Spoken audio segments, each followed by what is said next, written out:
É um privilégio poder estar diante de vocês aqui hoje de manhã. O pastor Hayward disse para mim há 3 semanas atrás: todos os pastores estão viajando, você poderia fazer a pregação no dia 30 de maio? Então eu pensei um pouco sobre o assunto e depois de um tempo eu liguei para ele e disse: tudo bem. E daí, que nem com todo o sermão, eu fiquei me perguntando sobre o que eu vou pregar.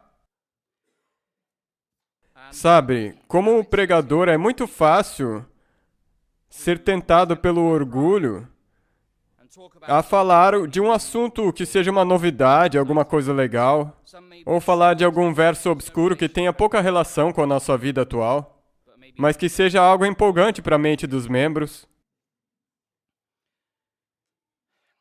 Mas quando eu olho para o mundo ao nosso redor, me parece que os Estados Unidos está à beira de uma mudança filosófica profunda.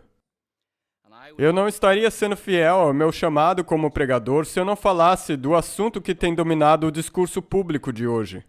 E esse assunto é o casamento homossexual. Esse não é um assunto leve de se lidar com. Existem pessoas reais, com emoções reais envolvidas nisso. Pessoas com esperança de encontrar amor e companheirismo para o resto das suas vidas. Portanto, nós não podemos abordar esse assunto com um megafone ou com um dedo apontando. Nós devemos nos comportar como discípulos de Jesus Cristo, que veio ao mundo para salvar os perdidos. Então, ao hoje abrirmos a palavra de Deus, eu gostaria de convidar a vocês que inclinassem as frontes. Nós vamos pedir que o Espírito Santo guie o que vai acontecer. Deus, nosso Pai, nós vivemos num mundo que tem mudado diante dos nossos olhos. Nós nos voltamos a Ti porque Tu não mudas. Porque Tu és o nosso Criador. E Tu conheces o Teu propósito perfeito para cada um de nós. Pai, nós sabemos que Tu provastes o Seu amor por nós. O Seu amor não é como um cartão de Dia dos Namorados que não custa nada. E sim um amor provado no Calvário. Então, Pai, eu peço que hoje de manhã o Teu Espírito esteja presente aqui. Pai, alguns podem discordar daquilo que nós vamos dizer hoje aqui. Alguns talvez elogiarão. Mas, Pai, nós falamos disso para que todos se salvem. Então, Pai, que Tuas palavras sejam as minhas palavras, que Teu Espírito fale através de mim. E que os nossos corações e mentes estejam dispostos a seguir onde quer que o Teu Espírito conduza. Obrigado por ouvir esta oração, em nome de Jesus eu peço. Amém. Como parte da pesquisa para escrever esse sermão, eu fui ao YouTube. Não para poder achar outros sermões sobre o tema, mas eu queria ver a última entrevista com Jeffrey Dahmer. Antes que esse criminoso encontrasse o fim da sua vida numa cadeia, ele gravou uma entrevista feita pela PBS. E nessa entrevista ele explicou a sua filosofia de vida, você pode ver ela. Se você for no YouTube e procurar Jeffrey Dahmer, entrevista em 1994, você vai ver. Ele foi um assassino em série e estuprador, que cometeu o estupro, assassinato e esquartejamento de 17 homens e garotos entre 1978 e 91. Muitos dos seus crimes envolveram a necrofilia e o canibalismo. Ele entendia muito profundamente a correlação entre Deus e a moralidade. Ele não era um pirado. Ele disse o seguinte, e eu cito: "Eu sempre acreditei na mentira de que a teoria da evolução fosse verdade. Que todos nós evoluímos a partir de uma gosma e depois da morte já era. Se alguém não acredita que existe um Deus a quem nós teremos que prestar contas, então qual que é o sentido de tentar mudar o seu comportamento para que ele se encaixe dentro do aceitável?" Fim da citação. Agora, o fato de que nós rejeitamos o comportamento dele completamente ignora o fato de que o raciocínio dele estava certo. Ele levou a sua visão de mundo secular ateísta às suas conclusões lógicas. Você pode não gostar das coisas que ele fez, mas se você não acreditar numa estrutura moral objetiva e transcendente revelada por um Deus de amor, e se você não crê no juízo final, então Jeffrey Dahmer não fez nada de intrinsecamente errado, porque não existe nada intrinsecamente errado no mundo relativista. Ele simplesmente agiu de maneira antissocial e fora de moda. Se nós não temos uma moralidade divinamente revelada que nos chama ao arrependimento, não esqueçamos que a primeira coisa que Jesus disse foi: arrependa-se. A primeira coisa no ministério dele.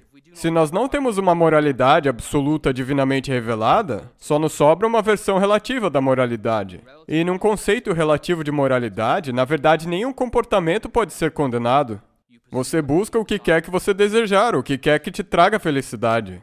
A avaliação atual do casamento homossexual feita pela Suprema Corte revela o abandono filosófico da sociedade ocidental de uma moralidade divinamente revelada que se aplica a nós todos, em favor de uma moralidade relativa, na qual a busca de um indivíduo pela felicidade passa por cima de todas as outras considerações.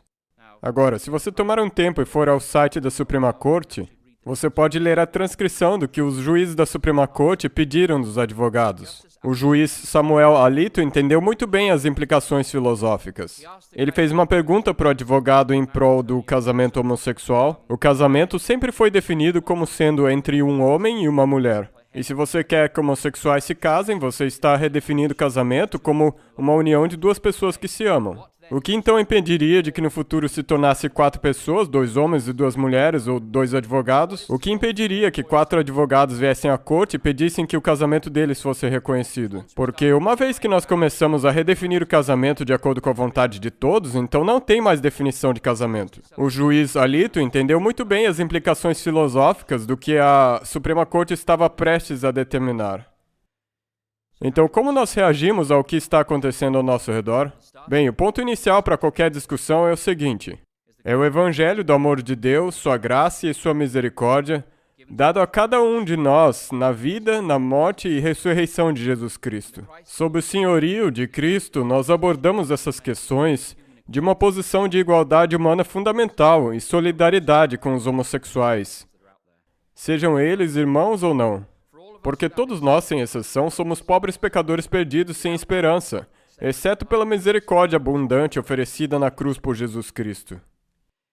E na igreja que existe pela graça de Deus, não existe lugar para orgulho espiritual ou humilhação de outros, como se a nossa própria justiça tivesse suplantado o sacrifício de Cristo no Calvário e fosse a base da nossa própria salvação. O Evangelho é a proclamação alegre do amor triunfante de Deus por todos os pecadores, para todas as pessoas desse mundo. É uma mensagem gloriosa de libertação da nossa escravidão no pecado, a nossa escravidão à morte. Cristo se tornou vitorioso sobre todo poder e domínio que oprime ou ameaça a vida humana ou a sua existência. Hoje eu vou ler bastante do que eu escrevi. Às vezes, quando você prega, você tem 3 tópicos em mente e você fala em torno deles. Você anda ao redor do púlpito, fala sobre esses temas conforme o Espírito te move, mas não é o que eu vou fazer hoje aqui. Porque eu reconheço que todos nós somos tocados de maneira muito profunda por isso que eu vou dizer hoje. Portanto, eu vou ter que tomar cuidado. De uma perspectiva bíblica, nós afirmaremos que amor humano nunca é uma lei a si mesmo autovalidante e autojustificante. O amor não pode ditar a sua própria estrutura. E por que eu digo isso? Porque o amor não existe isoladamente. O amor é o cumprimento da lei de Deus, de acordo com Romanos 13, verso 10. Portanto, o amor somente é válido quando ele opera dentro do contexto divinamente inspirado pelas Escrituras e a vontade de Deus revelada para nós. Nenhum comportamento pode ser declarado moral ou aceitável socialmente simplesmente por adicionarmos a ele o adjetivo amável. O Jeffrey Dahmer não poderia alegar que o que ele fez foi certo e moral simplesmente alegando que foi um ato amável ao estuprar, matar, esquartejar e congelar os corpos das vítimas dele. Quando nós consideramos o assunto do amor, nós precisamos lembrar que a aceitação não é a mesma coisa que amor. É profundamente diferente. Eu posso te aceitar o que você faz simplesmente porque eu não dou a mínima para você. Eu sou totalmente apático contra você. Eu posso aceitar o que você faz porque eu vejo que isso vai te causar dano e eu gostaria de ver você sofrendo. A aceitação não é a mesma coisa que amor. Mas quando o jovem rico veio até Jesus em Marcos capítulo 10 e disse: Mestre, o que farei para herdar a vida eterna? A Bíblia diz a resposta no verso 21 e diz: E Jesus, olhando para ele, o amou. É a primeira reação que nós temos de Jesus. A reação que Jesus teve a esse jovem rico foi de amor a ele. Mas Jesus não simplesmente disse: Eu te aceito como você é. Jesus continuou e disse: Falta-te uma coisa. Vai, vende tudo quanto tens, dá-o aos pobres e terás um tesouro no céu. Então vem e segue-me. O amor que Jesus mostrou não foi meramente uma aceitação, porque aceitação não é a mesma coisa que amor. Nós podemos aceitar porque simplesmente não estamos nem aí. O amor de Jesus tomou a forma de um desafio para aquele jovem, um apelo exigente para que aquele jovem ganhasse a eternidade, mudando sua vida e vivendo de acordo com a santa vontade de Deus. Se eu estou prestes a causar danos a si mesmo, um verdadeiro amigo não ficaria quieto. Se eu estou prestes a fazer algo prejudicial em qualquer área da minha vida, um verdadeiro amigo falaria isso na minha cara e diria: Conrado, você está num caminho perigoso, saia dele. O amor genuíno ao próximo não pode ser separado de um amor à verdade de Deus e sua vontade, porque isso se relaciona a nós e ao nosso próximo, e ao viver humildemente de acordo com a santa vontade de Deus. Então, antes que cheguemos aos textos negatórios das Escrituras com relação à atividade homossexual, nós vamos primeiramente discutir a posição afirmativa de Deus a respeito da sexualidade humana. E é importante entender as intenções afirmativas de Deus a respeito da sexualidade humana para que possamos posteriormente estabelecer um contexto com mandamentos negatórios e proibições que nos protegem contra a corrupção da intenção original perfeita de Deus. Eu gostaria de convidar vocês que abrissem a Bíblia em Gênesis capítulo 1, versos 27. Nós queremos encontrar a fundação da nossa criação. E nós nos reunimos aqui para adorar o nosso Criador e ouvir a voz dele em nossas vidas. Gênesis capítulo 1, verso 27, é um verso famoso. E agora nós lemos o seguinte. Aqui diz: Criou Deus, pois, o homem à sua imagem. A imagem de Deus o criou. Homem e mulher os criou. O texto fundacional da existência humana cristã nos ensina que Deus criou os seres humanos como homem e mulher. E essa distinção sexual entre homem e mulher é uma parte intrínseca do que originalmente foi uma boa criação. E essa descrição não é nem negada e nem endeusada nas Escrituras. A distinção entre homem e mulher é firmemente enraizada nos propósitos criativos de Deus. A história da criação é uma história de distinção entre as águas de cima e as águas de baixo, distinção entre a terra e o mar, entre a noite e o dia, entre macho e fêmea. Quando Deus destruiu o mundo no dilúvio, ele simplesmente eliminou uma dessas distinções entre as águas de cima e as águas de baixo. Nesse universo, nosso mundo existe sob esse princípio da distinção. Mas nessa passagem nós vemos que o homem e a mulher juntos, eles formam a unidade da humanidade. A forma primordial da humanidade é a comunhão entre o homem e a mulher. Ser um humano é compartilhar a humanidade com o sexo oposto. Uma comunidade composta de um só sexo, quer seja um monastério, ou um convento de freiras, ou um casamento homossexual, por definição não pode refletir a intenção original de Deus para com seus filhos. O verso 28 continua e diz o seguinte: E Deus os abençoou e lhes disse: Sede fecundos, multiplicai-vos, enchei a terra e sujeitai-a. Aqui nós vemos que nossas atividades procriatórias são cuidadosamente delineadas ao sermos criados à imagem de Deus no verso 27.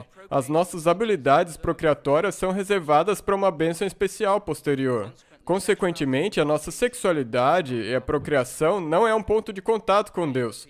Muitos teólogos que argumentam em prol da questão homossexual, eles vêm com a ideia de que a sexualidade é o nosso ponto de contato com Deus. Mas na história do Gênesis, ela é uma bênção subsequente à nossa criação. A habilidade sexual não é uma manifestação da imagem de Deus como nos ritos de fertilidade da antiguidade. Sim, o homem e a mulher se tornam uma só carne no casamento, mas isso vai além do físico. A união do esposo e da esposa no casamento, se unir e se tornar uma só carne, é um meio através do qual toda personalidade comunica. Deixa eu dizer isso de maneira bem direta. Se você fizer sexo com uma prostituta ou com a sua esposa, o ato é o mesmo, mas a experiência é outra. Agora nós vamos para Gênesis 2, verso 18, onde diz ali: O Senhor Deus disse: Não é bom que o homem esteja só. Far-lhe-ei uma ajudadora idônea para ele. Agora, durante a minha infância, eu cresci no Egito. O Egito, para um adolescente, é uma terra cheia de regras e normas e escravidão, mas também é uma terra de abundância. Então eu saí de casa e passei 10 anos no deserto da universidade e trabalho no estrangeiro. E daí eu cheguei à Terra Prometida, o casamento, onde mais uma vez eu cheguei numa terra de bênçãos abundantes. E como solteiro, eu realmente percebi que não é bom para o homem ficar só. Eu ia junto a panelas, Como estudante, eu sobrevivia numa certa pobreza, numa simplicidade proverbial. Eu vivia de macarrão e feijão enlatado durante a semana, e o junta-panelas era o ponto alto da minha semana, porque no junta-panelas eu comia saladas ou saladas de frutas. Era o único momento na semana onde eu tinha vitaminas entrando no meu corpo de forma voluntária. Eu era muito grato ao pessoal da minha igreja local por terem me oferecido salada. Eu tenho certeza que eles pensavam, por que esse cara só come salada? É porque durante a semana eu vivia de feijão e macarrão. Realmente, não é bom que o homem viva só. Mas falando sério agora, nós vemos que o homem e a mulher são especificamente criados um para o outro e dados um para o outro. A comunhão do homem e da mulher é construída na fundação da complementariedade essencial entre os sexos. A Eva não era o mesmo que Adão. Deus criou a Eva não como uma fotocópia, mas como uma auxiliadora que corresponde e complementa a Adão. No verso 24, continua e diz: Por isso deixa o homem pai e mãe e se une à sua mulher, tornando-se os dois uma só carne.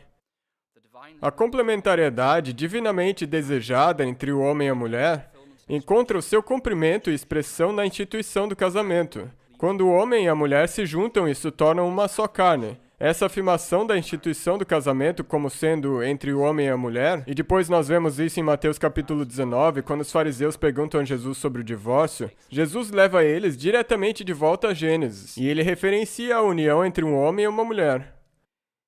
Contudo, Gênesis 3,16 é a complicação, é como uma mosca na sopa. Porque em Gênesis capítulo 3 nós temos a história da queda. A queda afeta todos os aspectos do nosso ser. Em Gênesis capítulo 3, verso 16, Deus diz à mulher, Ele diz, multiplicarei sobremodo os sofrimentos da tua gravidez. Em meio de dores darás à luz filhos. O teu desejo será para o teu marido e ele te governará. Uma das consequências da queda é o distúrbio na comunhão entre o homem e a mulher. Agora, o aspecto procriatório se tornou perigoso e doloroso para a mulher. No lugar da complementariedade amável que Deus desejava no Jardim do Éden, nós vemos que o marido vai governar Eva. Domínio talvez se tornou dominação. Portanto, a comunhão procriativa e complementar entre o homem e a mulher é a intenção original e a única intenção de Deus para a sexualidade humana e os relacionamentos. A santidade dessa união fundacional é restringida na palavra de Deus por ensinamentos que protegem ela da corrupção, do adultério extramarital, da fornicação premarital, da zoofilia, do incesto, da homossexualidade, do estupro, do lesbianismo, da pedofilia, da poligamia, da poliginia, da necrofilia e de qualquer outro mau uso da sexualidade humana fora da vontade de Deus. Então é nesse contexto mais amplo da intenção original de Deus para nós que nós interpretamos o retrato bíblico consistentemente negativo do casamento homossexual.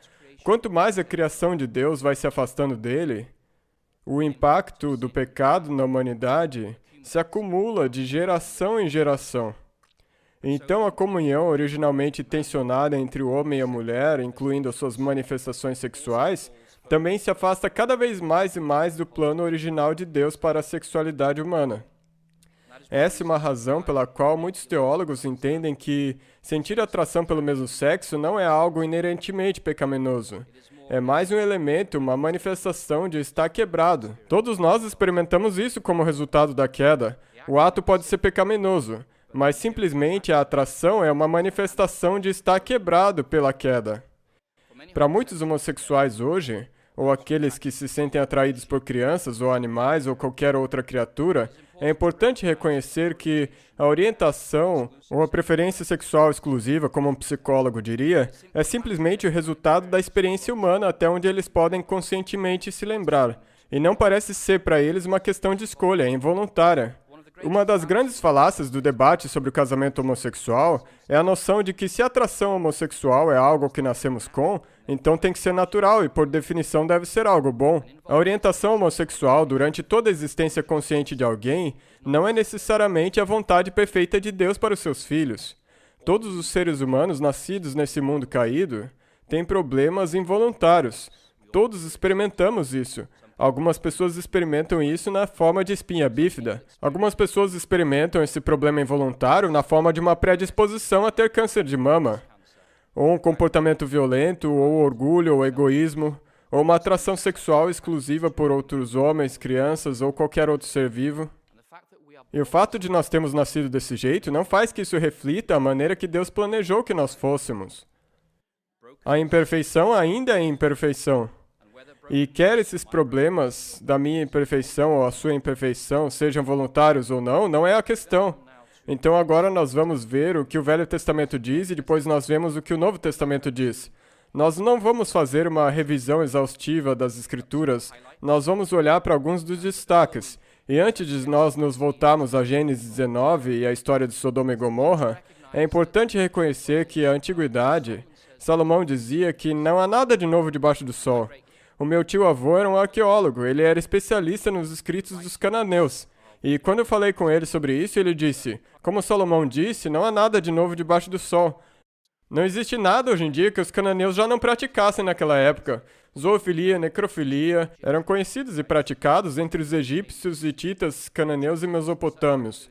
Interessantemente, essas atividades não eram intrinsecamente condenadas, mas eram reguladas de várias formas por essas sociedades. Então, o primeiro verso para o qual nós vamos olhar hoje de manhã, o contexto do Oriente Médio e da Antiguidade era cheio dessas práticas de imoralidade sexual. Gênesis 19, de 4 a 10. Eu não vou ler as passagens para vocês hoje, eu tenho certeza que a maioria de vocês conhecem a história de Sodoma. E Abraão, ele estava tentando negociar com Deus para tentar salvar Sodoma. E Abraão disse nos capítulos anteriores, Deus, se houver 50 justos na cidade, você salvaria ela? E Deus disse, bem, ok, se houver 50 justos, eu vou poupar a cidade.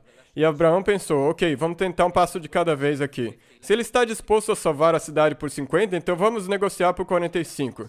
E Deus disse, sim, por 45 eu poupo a cidade. E Abraão negocia com Deus e finalmente Deus diz em Gênesis 18, 32, Abraão disse, se porventura houver ali 10, e Deus responde, não a destruirei por amor dos 10. Então os dois anjos vão à cidade de Sodoma. Era importante que houvessem duas testemunhas para testificar o que estava acontecendo, de acordo com a lei de Moisés. E as duas testemunhas vão até a cidade de Sodoma, os dois anjos, e eles foram chamados para a casa de Ló, que era um residente estrangeiro, ele não era um cidadão dali. E antes deles se deitarem, em Gênesis 19:4, diz que todos os homens da cidade, desde o mais velho até o mais novo, aquilo não era um evento isolado. Todos os homens foram até ali. Eles cercaram a casa e chamaram Ló e disseram, onde estão os homens que vieram a ti essa noite? Traze-os fora até nós para que possamos conhecê-los. E como que Ló interpretou isso? Será que ele achou que eles só queriam tomar um chazinho? Mais pra frente, o texto indica que claramente há um elemento sexual nessa história. A despeito dos claros esforços daqueles que gostariam de reescrever as escrituras do jeito mais brando possível. Essa é uma história de uma tentativa de estupro homossexual. A história não aborda diretamente a homossexualidade, mas ela discute a questão do estupro homossexual. É uma distinção que nós temos que reconhecer. Embora Sodoma tenha entrado para a história como um exemplo do julgamento divino sobre a homossexualidade, sobre aqueles que praticam esses atos, as Escrituras têm uma visão mais complexa sobre o porquê Deus trouxe destruição a Sodoma. Se vocês forem até Ezequiel, capítulo 16, que é bem conhecido, nós vemos que tentativa de estupro homossexual não era o único problema que existia em Sodoma e Gomorra. Ezequiel, capítulo 16, do verso 48 ao 50, nos diz que Sodoma tinha outros problemas espirituais. E aqui diz o seguinte, Ezequiel 16, 48 ao 50. Sigam comigo. Como eu vivo, diz o Senhor Deus, não fez Sodoma tua irmã, nem ela, nem suas filhas, como tu tens feito, tu e tuas filhas? Eis que essa foi a iniquidade de tua irmã, Sodoma. Orgulho, plenitude de pão e abundância de ociosidade estavam nela e em suas filhas. Nem fortaleceu a mãe do pobre e necessitado. Foram arrogantes e fizeram abominações diante de mim, pelo que, em vendo isso, as removi dali. Então, por esse verso aqui, nós podemos ver que o problema que Deus tinha com Sodoma e Gomorra não era somente o crime de uma tentativa de estupro homossexual, mas também tinha um problema pelo fato de que eles andavam em mentiras. Eles eram arrogantes, tinham excesso de comida e não faziam nada para ajudar o pobre entre eles. Eu acho que parte da nossa sociedade ocidental não é muito diferente. Nós também temos muitos que são ricos. Se você for depois para o Velho Testamento, Jeremias 49 e Amós 4, esses pecados de adultério, mentiras, orgulho, cometer abominações, são mais uma vez visitados. Mas se você for para o penúltimo livro da Bíblia, o livro de Judas, antes de Apocalipse, Judas só tem um capítulo, então vamos ler os versos 7 e o verso 8. Judas, o irmão de Cristo, indica algumas das razões pelas quais Sodoma e Gomorra foram destruídas. Judas, verso 7. E o que Judas disse sobre a inspiração do Espírito Santo foi o seguinte: assim como Sodoma e Gomorra e as cidades circunvizinhas, que da mesma maneira deram-se à fornicação e seguiram após carne estranha, foram postas como exemplo, sofrendo a vingança do fogo eterno. A Bíblia King James traduz essa frase volúpia antinatural, como carne estranha. E estudiosos se perguntaram a que exatamente Judas estaria se referindo com após outra carne. No próprio texto de Gênesis, isso indicaria que é a atividade homossexual. Mas o texto aqui de Judas poderia ser lido de maneira muito mais ampla, significando toda a imoralidade sexual, não só a tentativa de estupro homossexual. Se você voltar algumas páginas, a 2 Pedro 6, nós vimos outro comentário. 2 Pedro 2, versos 6 a 10, nós vemos outro comentário por que Deus destruiu Sodoma e Gomorra. 2 Pedro, capítulo 2, verso 6, diz o seguinte: e reduzindo a cinzas a cidade de Sodoma e Gomorra, ordenou-as à ruína completa, tendo-as posto como exemplo a quantas vêm viver impiamente. E agora pulamos o verso 10, que fala daquelas pessoas naquelas cidades, especialmente aqueles que, segundo a carne, andam em imundas paixões e menosprezam qualquer governo. Então Pedro enfatiza a natureza sexual dos pecados das pessoas de Sodoma. E mesmo que pecados homossexuais estejam incluídos, nós por esse texto não somos justificados a falar somente dos pecados homossexuais. Todas as paixões depravadas são incluídas como razões para a destruição da cidade de Sodoma e Gomorra. Quando nós olhamos para Juízes capítulo 19, quando eu era pequeno, a gente não tinha televisão em casa. Meu pai cuidava de 5 igrejas, às vezes eu via o mesmo sermão 3 vezes no mesmo dia. E como adolescente, eu sentava nas fileiras do fundo da igreja e lia o livro de Juízes. O livro de Juízes era o livro que eu achava mais interessante de toda a Bíblia quando eu era adolescente. Se você não souber o porquê, vai para casa e leia. Imagine que você fosse um adolescente. Mas o livro de Juízes começa com um herói.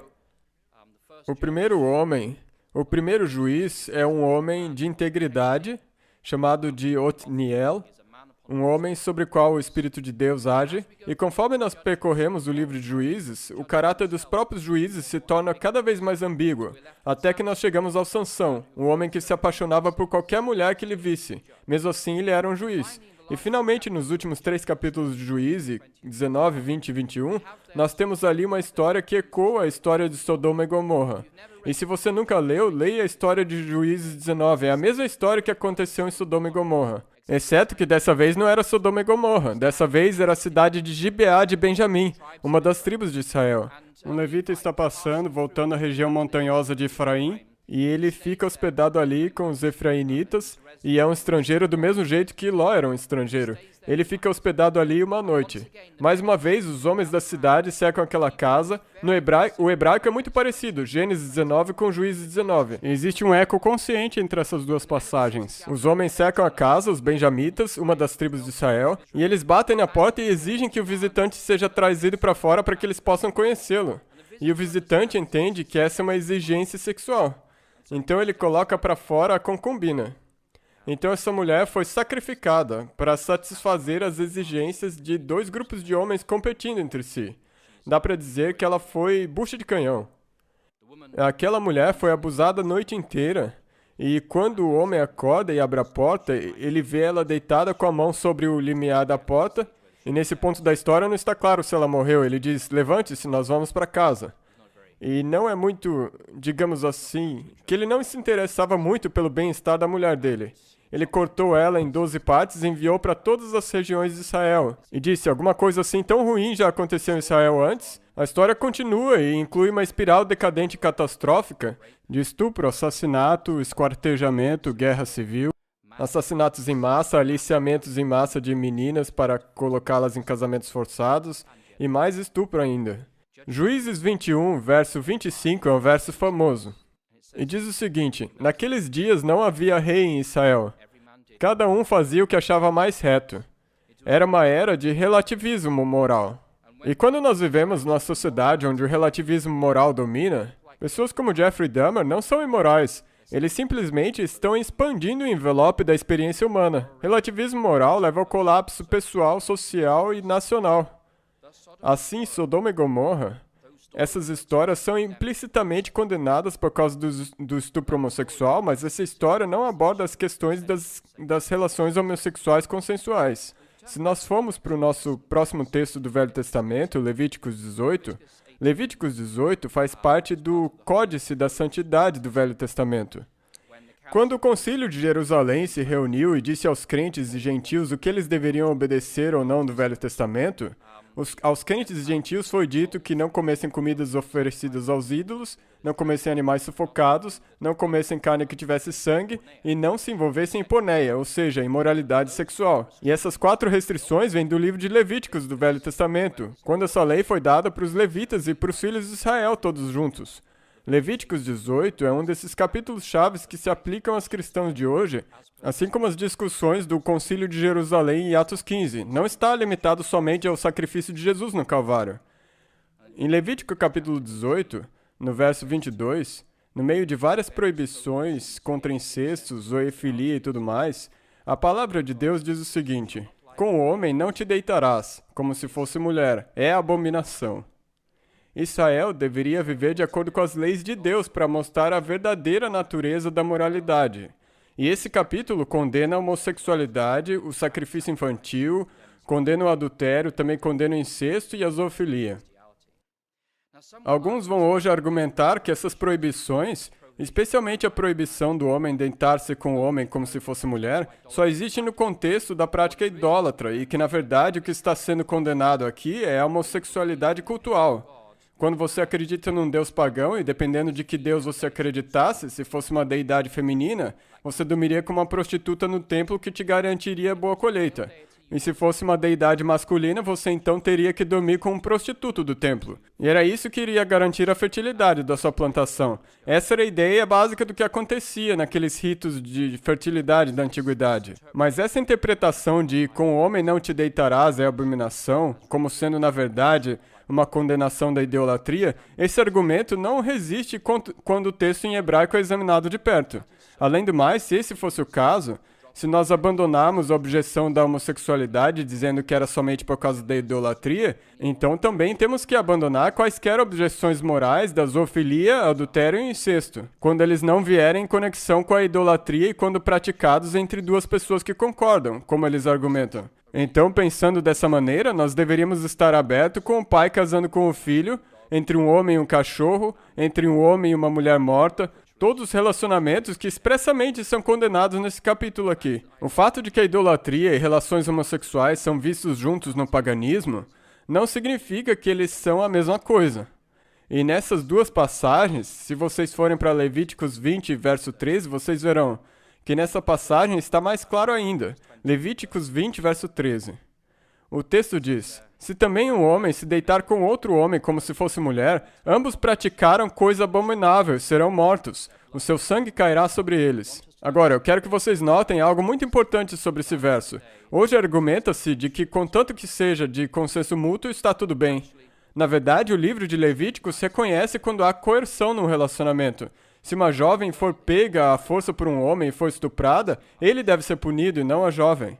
Então o livro de Levítico reconhece situações onde há coerção, prostituição cultural ou onde há estupro. Mas esse texto aqui simplesmente diz que, se um homem se deitar com outro homem como se fosse uma mulher, isso é uma abominação por si só, independentemente das circunstâncias nas quais isso acontecer. Então, portanto, o argumento de que se não for consensual não é errado não é verdade. Em Levíticos 18 e 20 tem uma clara proibição da atividade homossexual.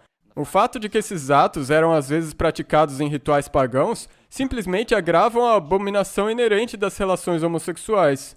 Em Levíticos 18, 5 diz: portanto, os meus estatutos e os meus juízos guardareis. Cumprindo-os, o homem viverá por eles. Eu sou o Senhor. Como o povo de Deus, através das eras, o povo de Deus deve mediar a existência dele no mundo. Portanto, a nossa vida exterior não é uma questão de indiferença moral. A separação do paganismo envolve muito mais do que apenas evitar a idolatria. Deus convoca o seu povo a ser santo. Ele nos ordena a não seguirmos as práticas abomináveis ou não obedecer às leis das nações nessas questões. Um apelo importante é que Deus não convoca a todos a serem heterossexuais, mas Ele convoca a todos à santidade. Aqueles que sentem atrações homossexuais ou que se sentem atraídos a crianças ou animais, esses não são convocados à heterossexualidade, mas sim à santidade. Do mesmo jeito, heterossexuais que praticam fornicação ou adultério, ou um grande número de homens cristãos que veem pornografia na internet, também são convocados à santidade pessoal. A promessa divina de santidade e santificação pessoal está aberta a todos que permitirem que Jesus seja o Senhor de suas vidas. Isso não é discurso de ódio, é discurso de esperança, de se tornar uma nova criatura em Jesus Cristo e de receber a promessa da vida eterna num novo céu e numa nova terra. Então, no Velho Testamento, a atividade homossexual não era o único pecado que garantia a punição direta de Deus. Sodoma testemunhou muitos pecados graves, além da tentativa de estupro homossexual de Gênesis 19. Atos homossexuais frequentemente estavam conectados à exploração, violência e idolatria. Mas tais atividades somente agravavam a abominação inerente da atividade homossexual. Então, embora Deus especificamente condene e exclua da sua vontade revelada atos homossexuais no Velho Testamento, tais atos não são as únicas razões pelos julgamentos divinos na humanidade. Portanto, nós abordamos esse assunto com espírito de humildade, porque todos, de um jeito ou outro, somos culpados de quebrar a lei de Deus. E daí nós chegamos ao Novo Testamento. E no Novo Testamento, o lesbianismo era muito bem conhecido. Se você ler os escritos de Safos sobre Lesbos, a homossexualidade era idealizada, especialmente na cultura grega. Os gymnasium, a academia da antiguidade, era um lugar onde homens jovens iam pelados para se exercitar e onde os homens velhos se envolviam com a lascívia com esses jovens. Existia uma instituição no mundo antigo chamada de pederastia.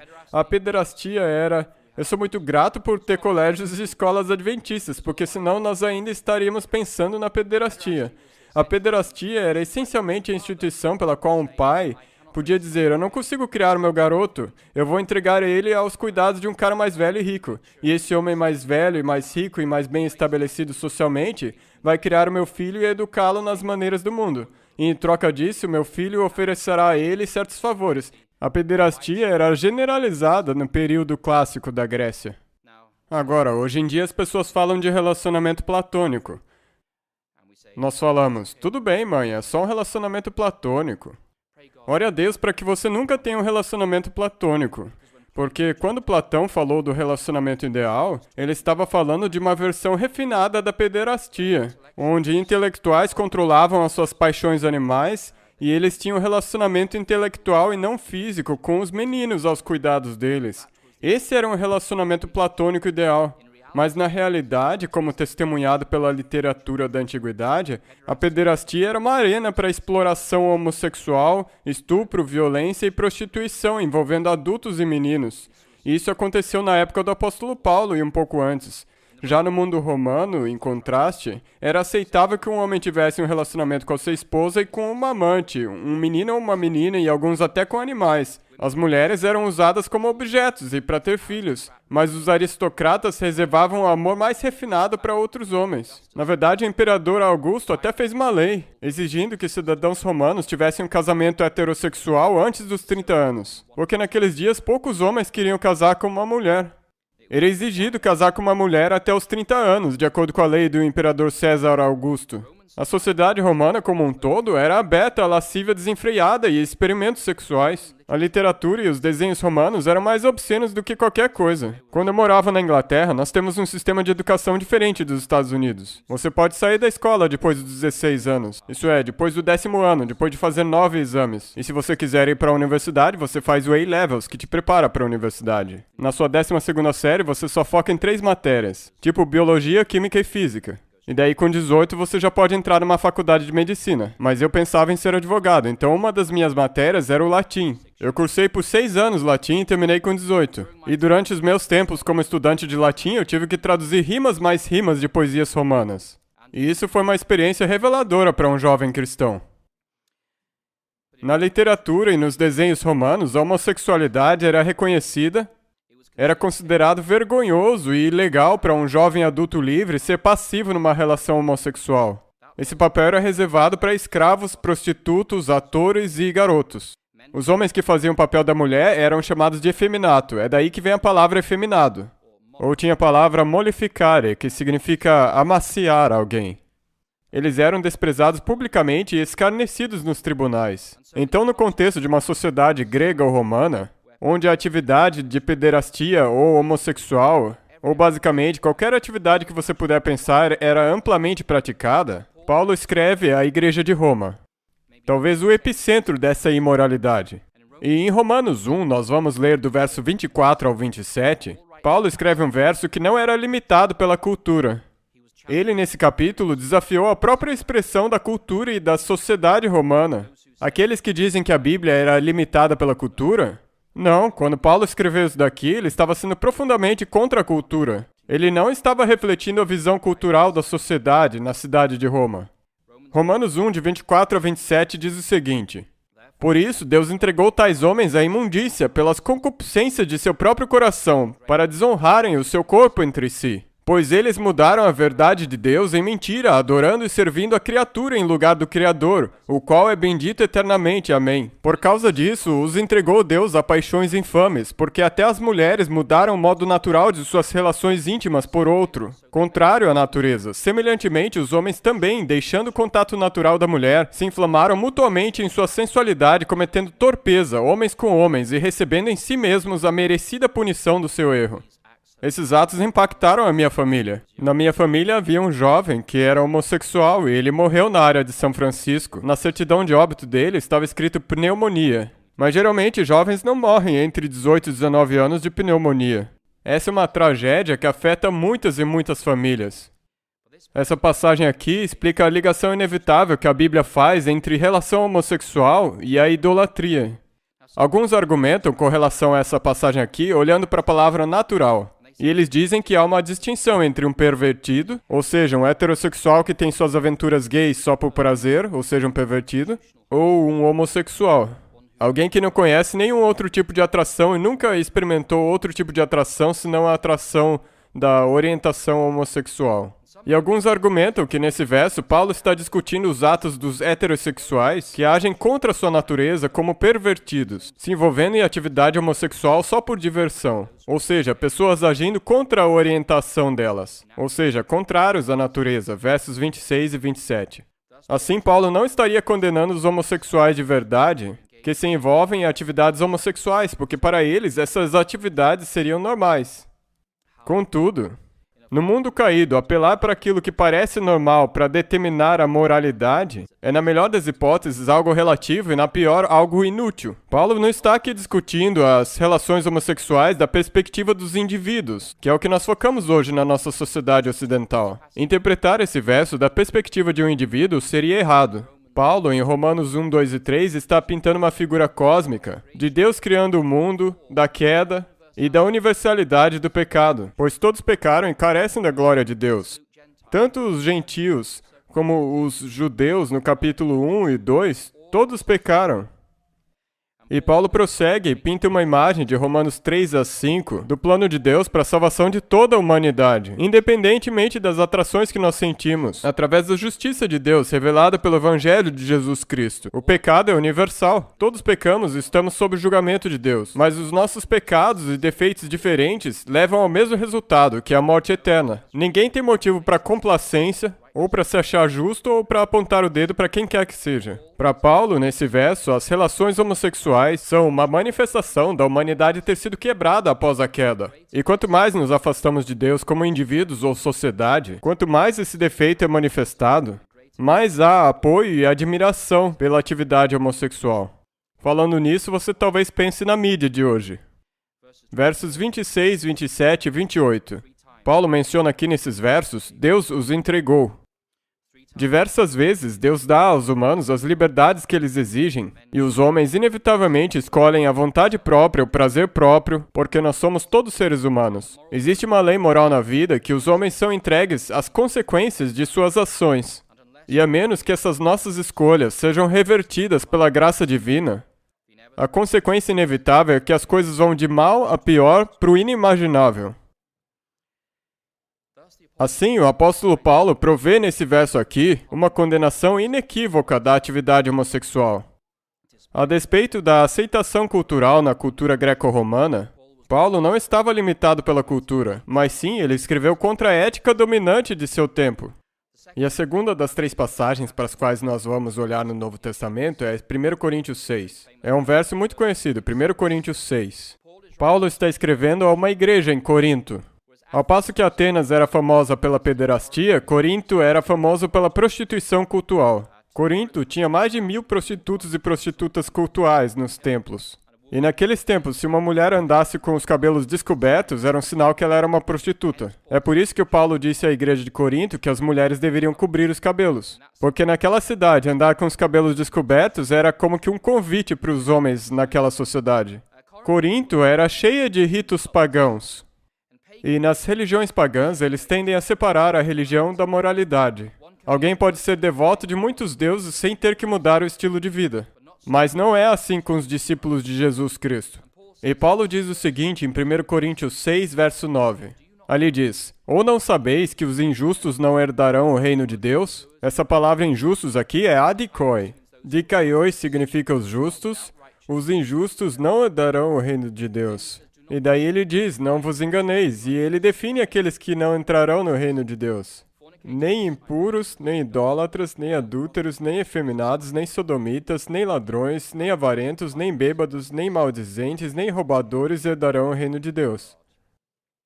Paulo usa aqui o que os filósofos estoicos usavam em sua retórica comumente. Uma lista de vícios. É uma lista padrão de pecados com os quais as pessoas daquela sociedade se identificariam, e esperava-se que rejeitariam.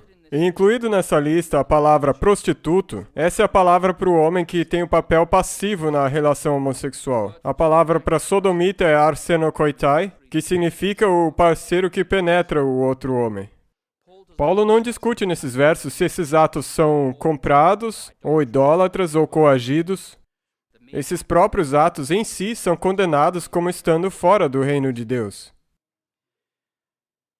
E daí ele continua no verso 11 e diz, e é o que alguns têm sido, mas vós os lavastes, fostes santificados, fostes justificados em o nome do Senhor Jesus Cristo e no Espírito do nosso Deus.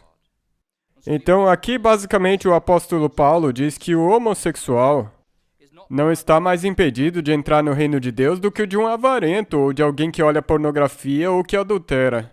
Contudo, cada um de nós deve resistir à tentação de agir conforme os nossos desejos pecaminosos. E todos nós temos desejos pecaminosos. Pecadores arrependidos, inclinados ao pecado, lutando contra as expressões internas e externas do pecado, são fundamentalmente diferentes de pecadores sem arrependimento, se envolvendo em desobediência deliberada e repetida contra Deus. Não há lugar para esses no reino de Deus. Tais indivíduos, por maior que seja essa tragédia, estão perdidos pela eternidade. E o último texto do Novo Testamento que nós vamos olhar hoje é 1 Timóteo capítulo 1. Paulo aqui escreve a um jovem pastor, um mentorado dele na cidade de Éfeso. Nós vamos começar em 1 Timóteo 1, verso 8. Diz o seguinte, sabemos, porém, que a lei é boa, se alguém dela se utiliza de modo legítimo, tendo em vista que não se promulga a lei para quem é justo, mas para transgressores e rebeldes, irreverentes e pecadores, ímpios e profanos, parricidas e matricidas, homicidas, impuros, sodomitas, raptores de homens, mentirosos, perjúrios, e para tudo quanto se opõe a essa doutrina, segundo o Evangelho da glória de Deus bendito, o qual fui encarregado. E a primeira coisa que você nota nesse verso é que a lei e o Evangelho não podem ser separados. A sã doutrina deve obedecer tanto à lei de Deus quanto ao Evangelho de Jesus Cristo. Nós não podemos dizer, estamos sobre a graça, então temos uma licença para pecar. A lei e o Evangelho estão intimamente relacionadas no plano da salvação. A segunda coisa que nós podemos dizer sobre esse verso é que o propósito primário da lei é condenar o pecado. A lei é boa, de acordo com Romanos 7,16, se ela for usada propriamente, ou seja, para revelar e restringir o mal. No mundo ideal não caído, não haveria necessidade de qualquer outra lei senão a lei do amor. Mas nós vivemos num mundo caído, então a lei positiva do amor é expressada em proibições negativas, conhecidas como os 10 mandamentos. Paulo, então, apresenta um catálogo de pecados que a lei tem que identificar e condenar. Ele primeiro fala dos transgressores e rebeldes, aqueles que se recusam a obedecer qualquer lei. Ele então menciona os irreverentes e pecadores, aqueles que se recusam a obedecer à lei de Deus, seguidos então dos ímpios e dos profanos, ou aqueles que transgridem exigências específicas da lei de Deus, geralmente aqui considerados como sendo os primeiros dos 4 mandamentos. Ele daí prossegue com uma lista de pecados que quebram do 5º até o 10º mandamento. Primeiro ele fala dos que matam pais e mães. Essa é uma violação extrema do 5º mandamento de honrar o seu pai e sua mãe. E daí ele fala dos assassinos, os que quebram o 6º mandamento, e quando chega ao 7º mandamento, ele faz referência aos impuros, sodomitas. Nós já vamos falar disso de novo. E no 8º mandamento, não furtarás, ele dá um exemplo extremo, os negociadores de escravos. E daí ele vai para o 9º mandamento, mentirosos e perjuros. E com a última frase, tudo quanto se opõe a essa doutrina, os que quebram o 10º mandamento. Paulo passa nessa lista pelos 10 mandamentos e dá exemplos práticos de como a quebra dos 10 mandamentos se pareceria. Quando ele fala do 7º mandamento, ele fala dos impuros e sodomitas. A palavra impuros, pornoi. Aqueles que se envolvem com imoralidade sexual, é daí que vem a palavra pornografia. Porno, grafo, significa escrever. É daí também que vem a palavra grafite, porque as pessoas escrevem com ele. Pornografia, então, é a descrição de imoralidade sexual. Paulo diz, então, que aqueles que se envolvem com a atividade de imoralidade sexual, ou você poderia também dizer aqueles que assistem pornografia na internet, e também os arsenokoitai, ou seja, os parceiros ativos na relação homossexual. Paulo faz uma ligação da relação homossexual não com idolatria ou práticas ocultistas, mas com a quebra do 7º mandamento. Os 10 mandamentos são normativos para o povo de Deus em todos os lugares e todas as épocas. Portanto, todas as formas de imoralidade sexual, incluindo a atividade homossexual, são por si mesmo, independentemente das circunstâncias, quer seja idolatria, coerção, estupro ou consensual. Ela é tão quebra do 7º mandamento como o ato do adultério entre um homem e uma mulher. Não existe nunca uma justificação aos olhos de Deus para nenhuma dessas expressões sexuais. As histórias de José e a esposa de Potifar e de Davi e Batseba nos lembram que todos nós teremos que responder a Deus por como nós usamos nossas habilidades sexuais para expressar os nossos impulsos sexuais. Como cristãos, nós temos a lei do amor, mas essa liberdade não é uma licença. As doutrinas do Evangelho, de acordo com esse verso, não podem ser contrárias à lei de Deus. Talvez seja necessário mostrar um raio-x para uma pessoa com câncer de pulmão para conscientizá-la do perigo. O raio-x executa o papel espiritual da lei. A lei revela a nós o nosso pecado e a nossa necessidade de justiça. Mas ela não tem o poder de nos fazer justos. Isso é realizado pelo Evangelho. Então, os versos 10 e 11 indicam que a lei e o evangelho estão intimamente ligados, e nós não podemos colocar uma contra a outra para justificar plena expressão sexual. Então, no Novo Testamento, nós vemos que os atos homossexuais são incluídos na lista de vícios de Romanos 1, 1 Coríntios 6 e 1 Timóteo capítulo 1. Muitos dos antigos filósofos tinham tais listas do que fazer para evitar uma vida inética. Mas para o cristão, a moralidade não é somente a ausência do que é errado, mas também a presença daquilo que é bom, nobre, puro e amável. Romanos capítulo 12, versos 9 a 21, alegrai-vos com os que se alegram, chorai com os que choram, etc. Essa é uma expressão positiva da vida ética cristã.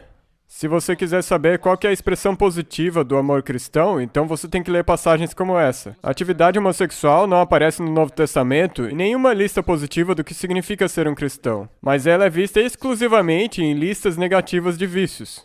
Em nenhum lugar, Paulo dá instruções de como um casal homossexual poderia se integrar à vida numa igreja. Ele dá instruções detalhadas para escravos, para famílias onde só um dos dois é crente, para aqueles vindos de seitas pagãs, para virgens e não virgens, judeus e gentios e fariseus, todos com a sua bagagem cultural. Mas a atividade homossexual sempre está listada nos estilos de vida abandonados e suspensos para sempre depois de aceitar a Jesus Cristo. A ideia de que tudo pode ser perdoado enquanto se continua intencionalmente com a prática do pecado não passa de graça barata. A graça que monta a justificação do pecado, sem a justificação do pecador arrependido, que deixa o pecado e o pecado deixa dele. Hoje procura-se justificação sem a necessidade da confissão, arrependimento ou santificação. E talvez a maior tragédia de todos seja que o pecador continua perdido. E esses podem ser nossos próprios filhos. Então, o que nós podemos hoje dizer em conclusão? Ou para nós mesmos? Quando nós olhamos para a história de Daniel capítulo 3, aquela estátua de ouro na planície de Dura, a qual todos se curvaram, não apareceu do dia para a noite. Houve uma ordem que percorreu pelo império inteiro para que todos os governantes viessem até ali. Aquela estátua foi construída aos poucos, centímetro por centímetro, cúbito por cúbito. E à medida com que a estátua foi sendo construída, o povo de Deus teve tempo para pensar como eles iriam reagir quando a crise chegasse. Da mesma forma, Deus está concedendo a nós tempo hoje para pensar como nós pessoalmente reagiremos quando a estátua de ouro das imposições constitucionais das obras da carne for imposta na lei do país. Nós vamos reagir como a maioria esmagadora que se curvou? Na Grã-Bretanha, nós já temos o casamento homossexual. E a atividade homossexual é ensinada para crianças a partir de 7 anos nas escolas. É uma tragédia que está poluindo e um dia vai destruir toda uma sociedade. Nós vamos reagir como aqueles 3 hebreus que se recusaram a se curvar? Ninguém lembra os nomes dos que se curvaram, não é mesmo? Eles não têm nenhum lugar na história eterna. Mas nós lembramos dos nomes Sadraque, Mesaque e Abed-nego, os que se recusaram a se curvar. E nessa história em particular, nós devemos notar que Jesus estava perto dos 3 hebreus quando ele passou com eles pelo fogo.